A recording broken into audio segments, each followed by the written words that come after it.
Many Nigerians are asking this question: can Tinubu guarantee a free and fair election in 2027? So guys, this is the questions many Nigerians are asking. Can they allow INEC to really be independent? Can they allow the judiciary to be real independent so that the Nigerian people can make a choice of their own without, them imposing people on us? So this is the question people are asking, and so many Nigerians have been reacting to all this. So this person reacted and said, conduct election today without manipulations, rigging, mistura, and Iyan Okoro, that you should conduct election today without all this, that you see that Peter Obi will emerge the winner, like we saw in Senegal. So guys, it might amaze you to know that Tinubu will be attending the inauguration of this Senegal new president. So Nigerians have been reacting to this, that what will he tell the people of Senegal? What is he going to tell them? Will he tell them that democracy pays? Will he tell them that free and fair election is pays? What will he tell them? So this person tweeted and said, Tinubu to attend Diomaye Faye's inauguration of newly elected Senegal president. Tinubu stole someone's mandate, while Diomaye Faye won through a free, fair, and credible election. What will Tinubu tell the people of Senegal about election, voting, and democracy? So guys, that is the question many Nigerians are still seeking for answers to. Yes. So guys, moving away from that, Nigerians have been reacting about what is happening in Abia State. Alex Otti is doing something extraordinary. Don't forget that Alex Otti stopped the pension of some of these governors, the ex-governors and their deputy. And he said you cannot be taking your own pension while owing the pensioners for years without even thinking of paying them. So Alex Otti has gone ahead to pay pensioners, and this person reacted and said, some of your pensioners have been owed since 2014. By the end of the day, all of you will smile. Check your account. This was what Governor Otti told them, when he attended a church service. That was sometimes last week. He told them that they should check their accounts, that at the end of the day, they are going to be getting their alert. And I tell you, that actually happened. It happened live. And here are some of the reactions. Honestly, Governor Otti did something amazing. If you need to see what people are saying about this move by Governor Alex Otti, these are some of the beneficiaries. So this person reacted and said, I can boldly confirm this. I saw the news and put a call across to some uncles and aunties. One of them got 1.4 million. The other one got 1.6 million. They are still in shock. Hey, so guys, you can see how Alex Otti is reviving the people of... These are old men who, some of them are just waiting for their day of death.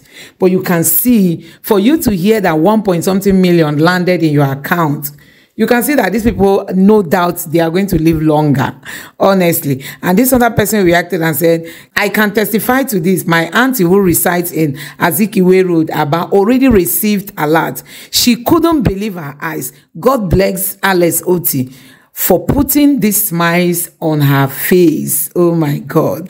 So this other person tweeted and said, my retired mother just called me to tell me that Otti has done what Oji Uzokalo, T.A. Oji, and Ikbazu couldn't do for her all these years. It's safe to say that at this point, there is nothing like opposition in Abia State. No opposition in Abia State. My God. Alex Otti is doing an amazing work. And this person finally said, dear Alex Otti, how do you want your whiskey served? Hey, Nigerians, did you hear this? This person is asking Otti, how do you want your whiskey served? And possibly what kind of brand do you even want? So guys, Alex Otti is doing amazingly well because he ended, the pension that these ex-governors take, and they allow the people to die in hunger. And this is one of the things Peter Obi hates. Peter Obi is that governor that left seat and told them that, please, I don't need even a sachet of pure water. Use the money to take care of the state. That is Peter Obi. And let me allow you watch Peter Obi's position on this pension of a thing. Just take a look at the one-time interview he granted on why the governor should stop taking, the ex-governor should stop taking pension and allow the state to breathe. And even the sitting governors, they don't use the money that is left behind judiciously. We saw how much Peter Obi left behind for Governor Obiano, but today you can't trace that money or how it was managed. So guys, take a look at what Peter Obi got to say. How much do you pay? This, for you to be a professor in a university, you must have spent 15 years, 20 years to become. So you can go on and on. How much do you pay other people who have worked so hard? So what would you say your stance then is when it comes to the pension laws? Are you for or against? How do you feel state governments should go about it? Do you think the Zamfara example is a model that other states should follow? Do you think ex-governors should be paying their pensions back? Completely. If you finish, you just go home. Yeah, but the principle of it, because I think in one state, is it Delta State, they even just reviewed, in the midst of all this controversy, they just reviewed the existing pension law to accommodate, one former acting governor who was not covered by the law. So they don't want a situation whereby a man leaves office, the people who are promoting this, they don't want a big man who has a governor or deputy governor or speaker to leave, and then 6 months, 1 year after leaving office, he's living like a pauper. So they keep him on salary because these are their excellencies. Ruben, let me even tell you, even with the pension, now questions, what are they paying themselves when they're in office? If they can pay themselves this when they have left. Ruben, nobody can tell you. You were doing something before you came to be a governor. As simple as this. Before I came to become governor, before I became governor of Anambra State, I was doing something. I'm not saying that they should not be in any way a bit, if you say it, caring to the next person, but with the level it is now, it should be scanned completely. And that's that. When you finish, you've served faithfully for 8 years. Go back to what you were doing before you came. Should the governors who have collected these benefits, allowances, pension and all that, should they pay back? Refunding money. Because they are insisting that they were given the money under existing law. Refunding money is not easy. You know that yourself. Refunding money is not easy. And everything, even somebody who picked money that was left in garbage in America, when they went to collect it, he said that when he collected the money, he changed a bit of his lifestyle. And they have to know what they have to do to compensate him a little bit, to continue to live on the lifestyle. The money. Refund is difficult because that money has been used. But I say, for me, the reason why I started with what the story I told you is that we need to look at the overall. What is everybody getting? And this is not just in government. It's happening even in corporate world, where you can CEOs that left are earning huge money, while those who were busy working 24 hours in the company, cleaning and doing everything, going home nothing. In fact, what they do now is they are contract staff. So when they go, they are left with nothing. But the CEO who have worked in the same place is being paid like 10, 20 million, something governors are demanding. But you have people, and that is why in this country, it's been an editorial of this day, where you have, when we talk about the gap, inequality, Nigerian inequality is the worst. 157 over 157. Because you now have a situation where 1% of the richest Nigerians are controlling almost 80% of the entire resources of the country. Yes. And this is the problem. When somebody takes 400, 700 million a year, let me tell you, when I was in office, the entire monthly pension of civil servants in Anambra State is about 180 million or thereabout. 150 to 180 million. Use an average of about 150 or 180 million is about 2 billion. And you're paying one person almost a third of that. So if you have 3 of them, they earn same amount at the entire service. If somebody, you have not asked for the money, you made that clear, you've not collected anything since you left office. But under the existing law, the pensions law is your entitlement. If somebody were to come to you and say, well, Your Excellency, you don't need this money, and you've earned it because it's under the law. Just give me a letter of authorization. Let me collect it on your behalf. I won't give the person. Being governor is not the first place I left. It's not the first place I served. I've served in other institutions. I've served in any other place where they were saying ABCDF.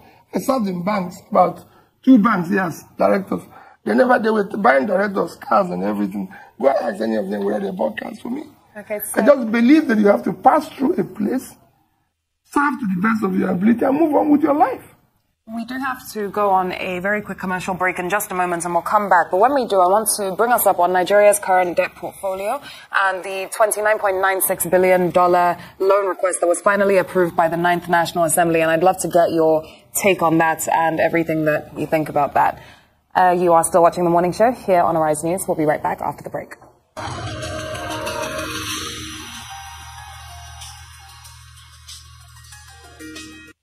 Welcome back to The Morning Show here on Arise News, and still with us in our studio here in Lagos is the former governor of Anambra State and also the former vice presidential candidate for the PDP in the 2019 elections, Mr. Peter Obi. Thank you for staying with us on the program. And of course, before we went on a break, I brought up Nigeria's debt profile and the $29.96 billion loan request that has finally been approved by the 9th National Assembly for infrastructure, we are told. What is your take on this, sir? If you had followed me, you know clearly that in May 1, 2017, at the platform, I very vigorously complained about Nigerian rising debt. And I remain my position to today. Because the debt we are accumulating is not productive. When you accumulate a non-productive debt, you're heading to a disaster. We're not investing in areas where we need to invest. Everybody knows that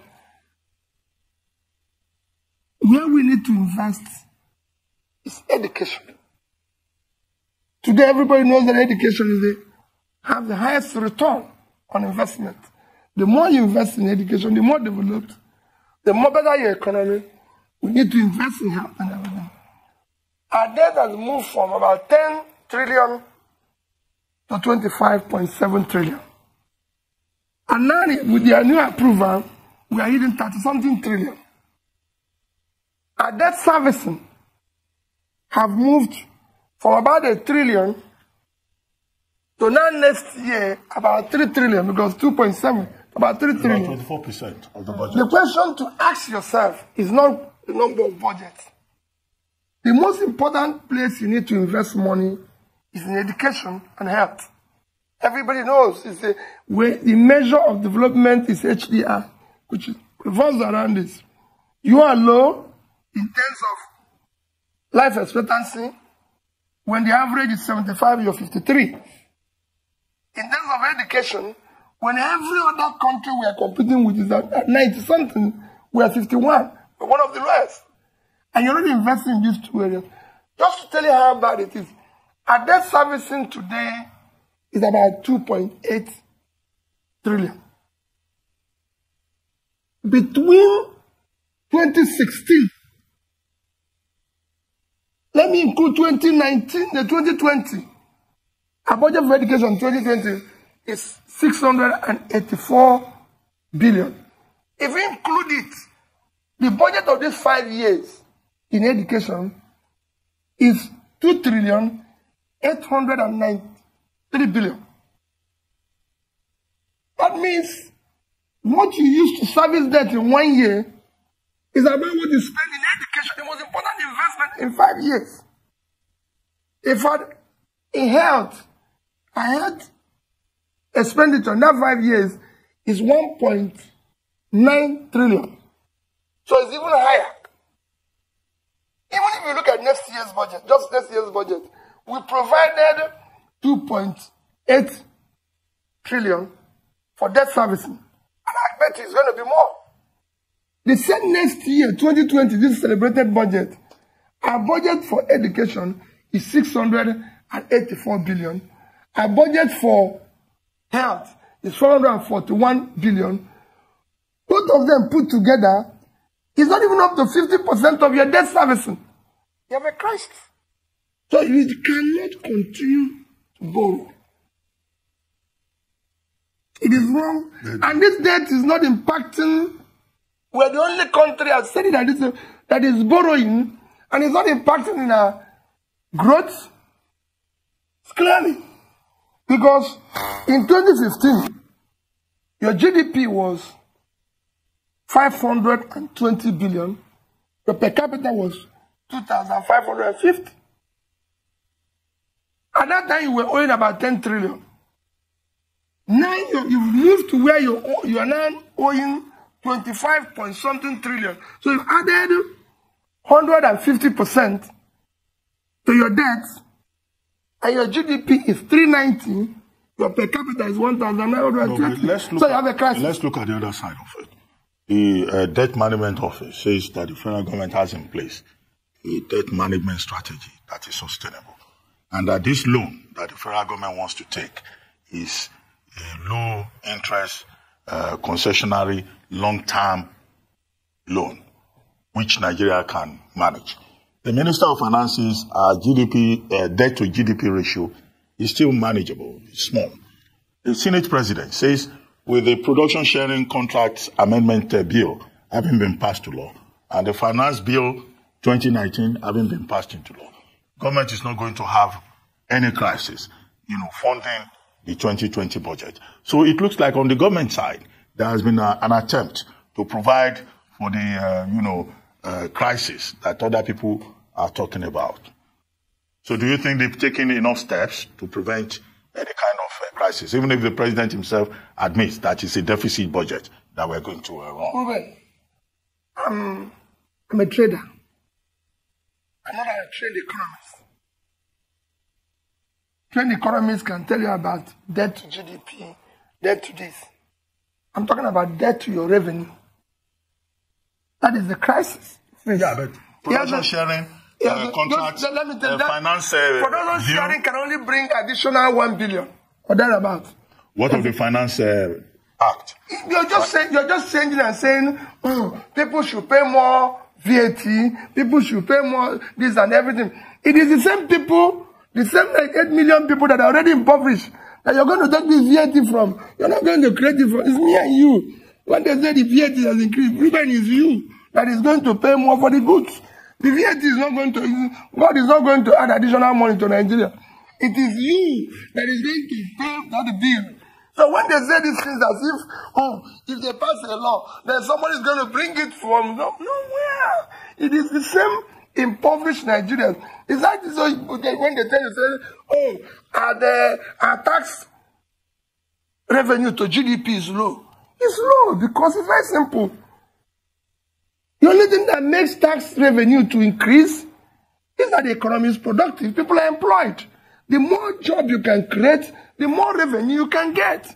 If SMEs are working, they can generate money. But you cannot tax people who are impoverished, people who are in my village doing nothing. You cannot tax them. So if you pass any law, it doesn't make any difference. You're not going to create new money. It's the same people that are going to pay this VAT. It's the same people that are going to do this. And the more you're doing this, you're increasing the cost of goods. And without disposable income, people will buy less. It's simple. Go to market now. I tell them, I tell in the market now, nobody's coming even this Christmas. Nobody's buying anything. People will come and buy. Those who used to, last year, 3 years ago, people used to come and buy 8,000. He buys a bag of rice.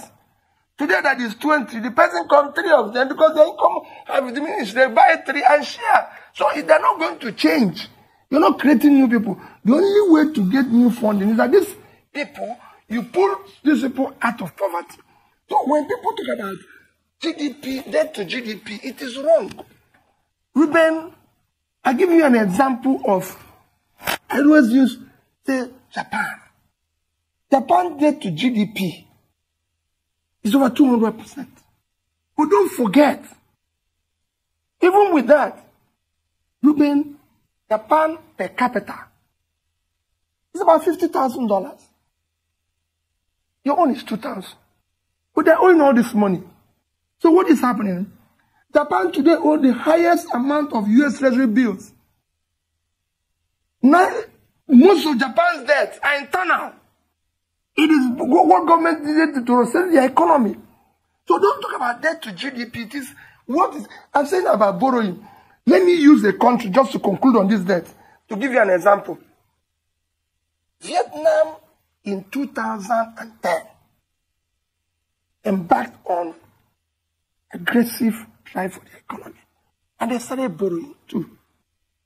The consequence is that in 2010, their GDP was $116 billion.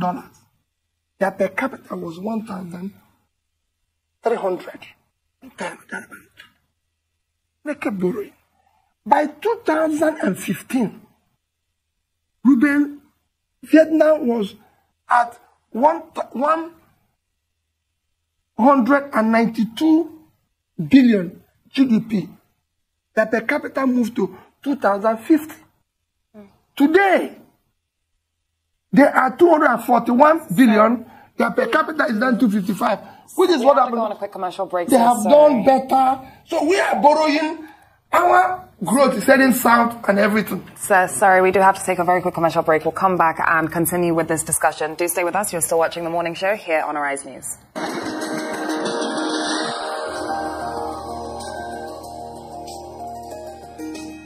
Welcome back to The Morning Show here on the Arise News channel. Still with us in our Lagos studio is former governor of Anambra State and vice presidential candidate of the People's Democratic Party in the 2019 general elections in Nigeria, Mr. Peter Obi. Now, I get the impression that your objection to the plan by the federal government to borrow about $30 billion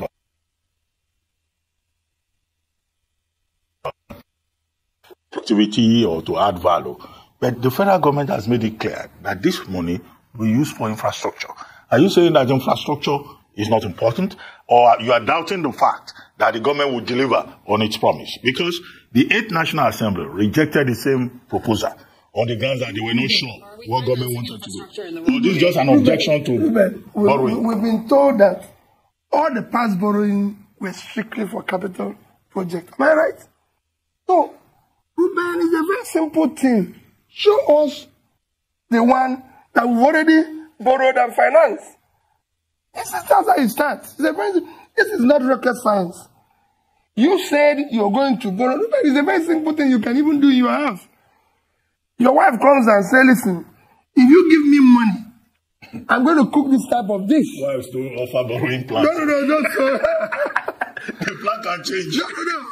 He comes back and you're starving.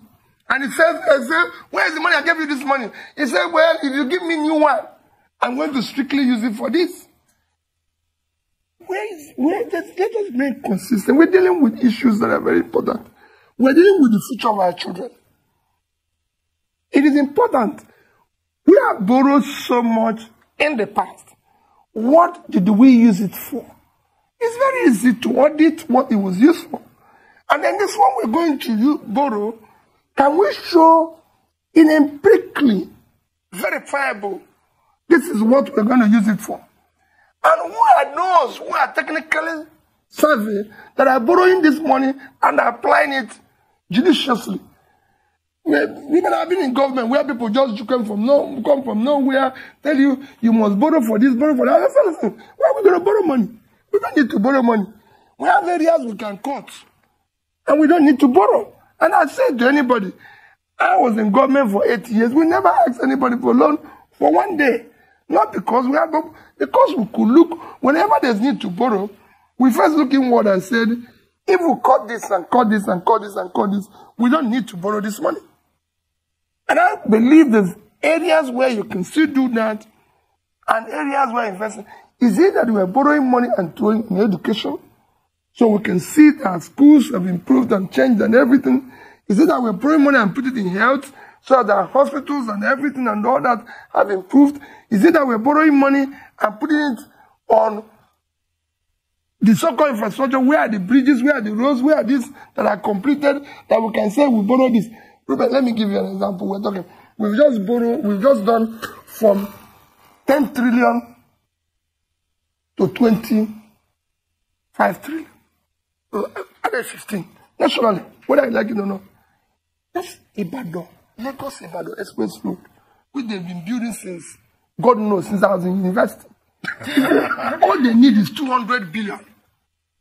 Okay, so let me ask So from this borrowing, just 200 billion thrown into that thing, since then, it would have completed it. Would you then say that, for example, if we're looking at ways to cut down on certain budgets that shouldn't exist, would you comment, or would you like to comment on the $100 million that's been budgeted for the renovation of the National Assembly? In the 37 billion. 37 billion naira is $100 million. $100 million budgeted for the renovation of the National Assembly. Well, let me tell you, there's so many places to cut. It's not just that. I tell you, I've served, so I have an idea. And the West is unacceptable. The cost of governance in Nigeria cannot be compared to anyone. I've talked about governors, I've talked about presidents, I've talked about local government chairmen, and everything. I've said it in this, it is unacceptable. The biggest, it will probably cost more to keep me as a governor than it will cost to keep Boris Johnson as Prime Minister of Britain. So I can tell you, because if anybody in the UK sees Boris Johnson moving with 5 vehicles, he won't be in office the next day. I can tell you. Walk down the road with his dog. No. I said he will not be in the office the next day with that level of convoy. Talk less of this thing. If you eat in White House, you pay. Or in 10 Downing Street, if you invite somebody, a guest, to come for dinner, at the end of the month, they'll give you the bill. Anyway. In Anambra State, I can bring my entire village. They'll be eating. Nobody cares. Yes, it's their share of the national cake. But, I mean, all morning you've been referring to education. You know, although I was going to draw your attention to the fact that in the budget proposal for 2020, education is actually number 3 on the list. After defense, and then power, works and housing, and then you have education. But I know you are very passionate about the education, given your record in Anambra State. And only a week ago, you met with the Pope to work with, a foundation set up by the Vatican to promote education. Not tried by the Vatican. Okay, but what are the details? You want to share that with us? It is the Pope personal foundation. Oh, it's the Pope himself. Personal foundation, which is started. Occurrentis Foundation? Scholar Occurrentis. This is what it started as when he was Cardinal and Bishop of Buenos Aires in Argentina. From empirical studies, found out that to develop and have peace, you need to invest in education and sports. That is not far-fetched. It's only when we engage in sports here that we stay as a nation. So they found that out. And that's what they've used in South America to keep South America, whether it's Brazil, whether it's this and all that, peaceful. Sports, and they invest in education. Ruben, the reason why we're having multiplicity of problems we're having today is that we did not invest in education yesterday. That is why South Korea, China, everybody, that we are lagging behind Nigeria. But took us economically, and are doing better. Because they've invested in education. We're in a knowledge economy. It's a very simple thing. The more knowledge you can create in terms of revenue and everything, it's very simple. I've said it wherever it is possible. But it is no longer a baggage economy time when you're dependent on oil. Even in 2018, we earned from oil $18 billion. That's what we earned in oil in 2018. This year, maybe we earn about 20. Facebook, that just started a few days ago. Facebook, third quarter revenue, just third quarter. So, which is not, it's more than that. What they had in 3 months, revenue in 3 months. In December 2018, their revenue was $55 billion. So the all Nigeria shared and got from oil is not up to a third of what Facebook made. But so all those things, you need to invest in education. It is critical. The return is huge. So what the Pope is doing is using this to advance this, and I've been invited by the management to see how they can use this, again, support education, or help to raise money internally, support education here, support sports, so they start pulling away young people from the direction they're going to where they should go. What's the nature of your connection with the foundation? Is it that they just invited me? They just invited Foundation me. What they've done is will set invited up me in Nigeria? Yes, they just invited me to see what they're doing, study it, and see how they can work, how I can mobilize people here. Because they don't work, they're not going to bring anybody from outside. They need some Nigerians who will come together and see what they're doing and be able to do the same thing, which will raise money and some other supports they can give us to be able to do this. Is it a Christian, Catholic thing, or it's an open thing? No, it's an open thing. Youth is youth. Let me tell you, at the end of the day, it's this place that, you see, we've brought ourselves into so many problems in this country. Studying this Christian thing, studying this. We usually give, Ruben, we always give an example with Dubai. I don't use Dubai as my example because it's a small country with a low population. But let me tell you, Ruben, I'm a Catholic. Whenever I'm in Dubai, I go to the Catholic church and worship. The Catholic church in Dubai is built by the Emir of Dubai, who is a Muslim. It's there, it's written. And he comes there once a year or twice a year when they do their Jara thing. Ruben, I went to the best school, the best Catholic school in Djibouti. I was there. They had the best result in WAEC. So I went to visit them. Which school is this? King College. I went to visit them. Shocking, their land was given to them by the Muslim man that was there. We've destroyed this country with all this religion and all this and all everything.